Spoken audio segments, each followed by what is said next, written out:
High energy, chaotic music plays, and then cuts abruptly. Okay, let's just dive right in. And look, let's be totally honest here. British food has the international reputation of a wet Tuesday. A wet Tuesday? How dare you? That is an outrageous, slanderous, and... Okay, a slightly accurate statement. But no, today we are here to defend Britain's culinary honor. Honor? What honor? We're talking about a country whose national color palette is just beige. So I gotta ask, is British food just sadness on a plate? Let's, investigate. Sadness? Sadness? You call this glorious thing sadness? This is a masterpiece. The Sunday roast. We're talking perfectly roasted meat, crispy potatoes, rich gravy. It's a symphony of comfort. It is culinary perfection. A symphony, you say? That's interesting, because, you also have this, beans on a piece of toast. I mean, explain yourself. Is this breakfast? Is it a cry for help? What is actually happening here? I think I see the problem. It's the simple seasoning. Let's be real, that's just a nice way of saying you've given up. You're not enhancing anything, you're just waving a little white flag at flavor. Salt and butter? Really? Okay, wait. I have to jump in here. You're mocking our seasoning, but you take perfectly good fried potatoes and you drown them in vinegar? On purpose? That's not a flavor enhancer, that's a chemical weapon. You know what? This slide explains everything. This is the exact moment your entire cuisine just went off the rails. Some guy, the Earl of Sandwich, was too lazy to get up from a gambling table, so he basically invented food that doesn't require a plate. Your entire food culture is based on avoiding doing the dishes. It's not innovation, it was pure laziness. He was a pioneer of efficiency. But you know what? Enough about our brilliance. My turn to go on the offensive. Let's talk about China's kitchen chaos. Because the stereotype is, you guys eat, well, pretty much everything. Let's see if that's true. Everything? Wow. That's a ridiculous oversimplification. China isn't one kitchen, my friend. It's practically a whole continent of food. You've got the spicy fire of Sichuan, the delicate flavors of Cantonese, wheat and noodles up north, rice down south. It's called diversity. Maybe you should look it up sometime.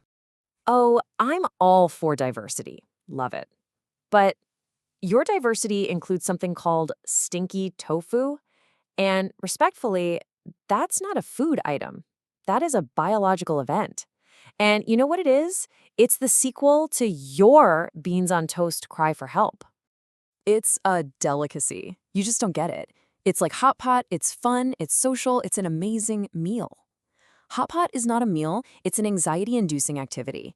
You just chuck everything into this boiling cauldron and then spend the next 20 minutes hunting for that one piece of mushroom you lost. It's culinary chaos. It's called sharing. All right, fine, let's call a truce for a minute, because it's time for a major plot twist. We need to talk about the great takeout lie, because I promise you, everything you think you know is probably wrong. Okay, I'm listening. This slide's got two iconic dishes. On the left, we've got a Chinese classic, General Tso's chicken. On the right, chicken tikka masala, which everybody knows is from... Wait a minute. Oh no. No way. That can't be right. You're telling me we've been living a lie? A delicious, delicious lie. So, General Tso's chicken isn't even Chinese. It was invented in America. You've been selling the world a delicious fraud. Me, your supposed national dish, chicken tikka masala, was invented in Britain by South Asian immigrants. They took our bland island and they made it delicious. So yeah, you're welcome. This is unbelievable. Okay, that's it. The truce is over. All bets are off. Welcome everyone to the final showdown. Let's do this. Team UK, we have civilized individual portions. You know what's yours? Team China, we share because we're not selfish.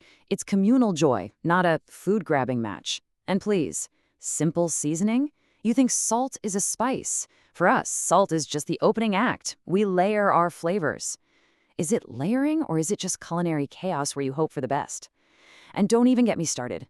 We have the humble potato, the most versatile vegetable on planet Earth. You guys have wet strings. Okay.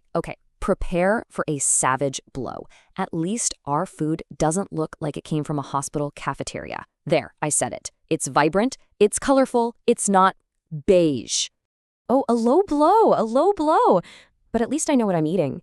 I don't need to send out a search party to find my dinner in some giant boiling pot of mystery.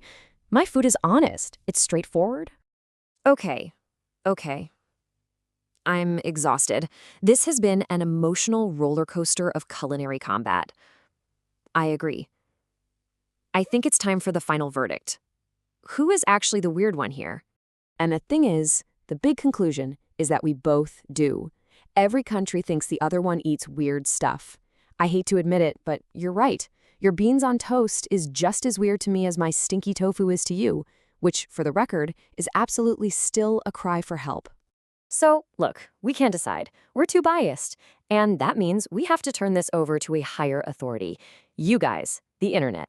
That's right. After all of this, we have to ask you the ultimate question.